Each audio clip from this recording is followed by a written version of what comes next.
officially move towards the presentation of the Outstanding Senior Honors Project Award.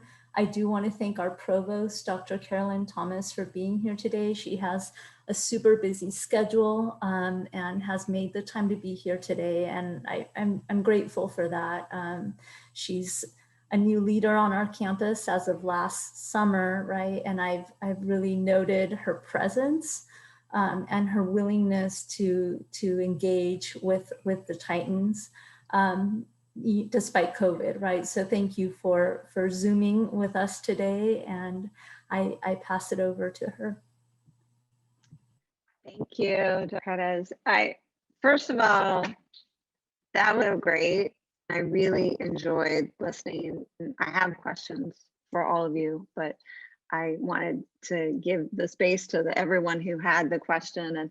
But what I came across as I was listening to you is just remembering how each of our disciplines frames how we look at the world, and how important it is that we have different disciplinary perspectives on things, right? Because even in that one session, what we're looking at, how do we understand inequity? How do we understand ideas about value of land, value of people? You can't disconnect the value of land from the way people are valued on it.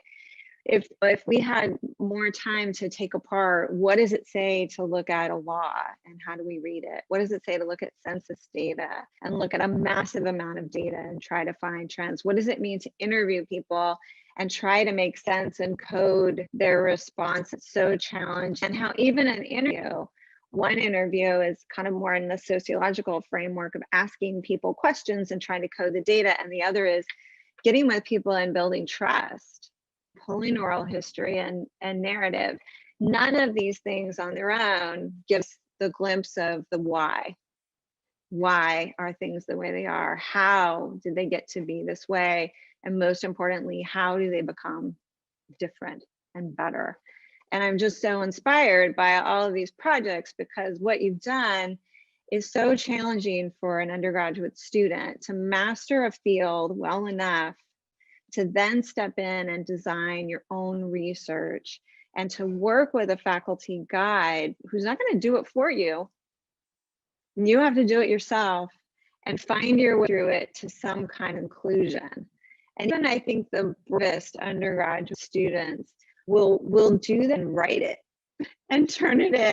But to go a step further and be here and share it and talk through it and take questions on it, that is sort of the epitome of being an active questioner in the world, who's capable of the most important part of any kind of intellectual knowledge. Can you affect someone else? Can you teach someone something they didn't know about something they think they know?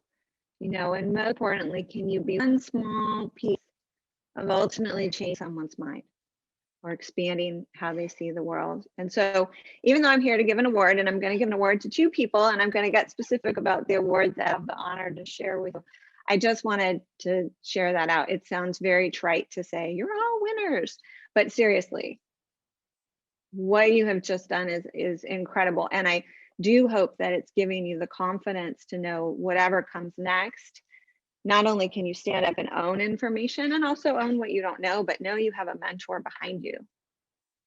Certainly more than one mentor from what I can see today, who really is in your corner to help you get where you need to be. And then we did this all in the pandemic.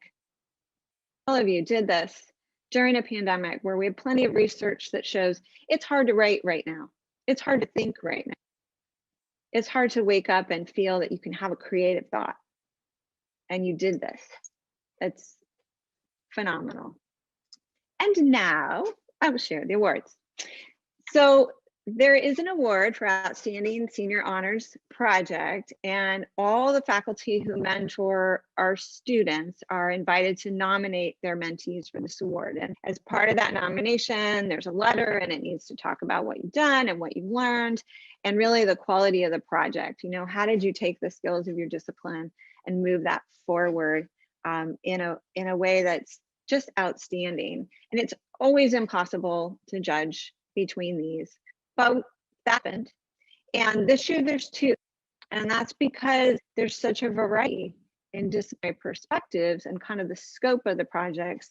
It just wasn't possible to have one. And both of these two award winners will receive a $75 gift certificate for the Titan Bookstore via email. And so anything that you don't yet have that is your Tuffy Titan swag, you can make sure you carry that forward.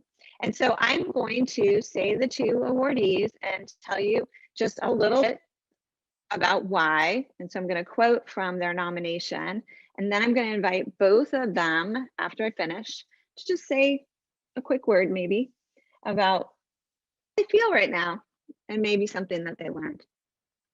Our first awardee is Victoria Coos. And here's the quote. She is a major contributor to the website that you just saw in the chat, because Professor Sikon put that in there. And it's that collaborative multi-year project that examined local history through interviews, local newspaper reviews, and understanding key events in the period. And as part of that work, she's creating a lesson plan for pre-college students in order to expand local history curricula earlier in education and more critically as students mature, as Californication begins to integrate more ethnic studies, more ethnic history into their curricula. Her work is super important. It's that framework multicultural histories that are the true representative histories for civic engagement. Congratulations, Victoria. And no, Victoria, your chance is coming. Hold on, it's coming. Okay, drum roll. The next awardee is Ivan Patel. Here's a quote from Ivan's nomination letter. Ivan's honors thesis focuses on the drivers of housing costs in California and exhibits excellent depth of analysis for a senior undergraduate work. And to accomplish this, Ivan uses data from multiple sources and applies concepts from his courses here in his degree. And his use of econometrics to estimate a model of the relationship between housing prices and location, job accessibility, pollution, and other variables is done carefully and competently. The results are well interpreted and touch on multiple fields of economics. And congratulations, Ivan. And now I'd love to invite Victoria to just a few words.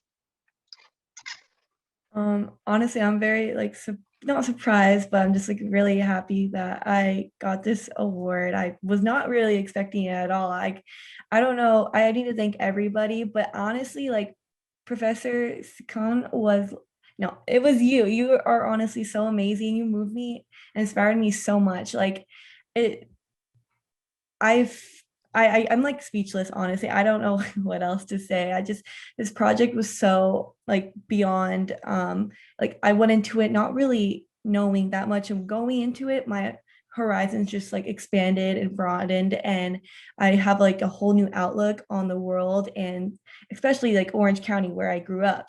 And it's crazy how before I had no idea about the history of where I grew up. It was just a broader perspective, and just delving in, interviewing people, and just getting their perspective and putting it into the whole jumble of our history is just, it's crazy. And I'm so moved, and I'm sorry, I'm speechless. I just don't know. Thank you so much. Well, thank you. No, you are not speechless. All of your speech was fantastic. And Ivan, would you like to share a few words? Yeah, so my jaw is on the floor right now. I did not expect to win this at all. Obviously, I want to thank Dr. Levy for nominating me. He was the one who helped me come up with the proposal, guided me where to get the data. I actually went back and checked. Dr. Levy, we have communicated since last August over 300 emails sent to each other. And that really just shows you how patient he has been and how incredibly direct. I could not have asked for a better mentor. So thank you for everything you have done. And thank you everyone for listening to my presentation. Thank you both for your remarks, and also just to all of you. What an amazing culmination of the work that is in honors education. And I will hand this back over to Dr. Perez. Thank you, Dr. Thomas, for being here. Thank you, colleagues. Thank you, students. Please come back. We will continue our interdisciplinary senior honors project conference at 3 o'clock this afternoon.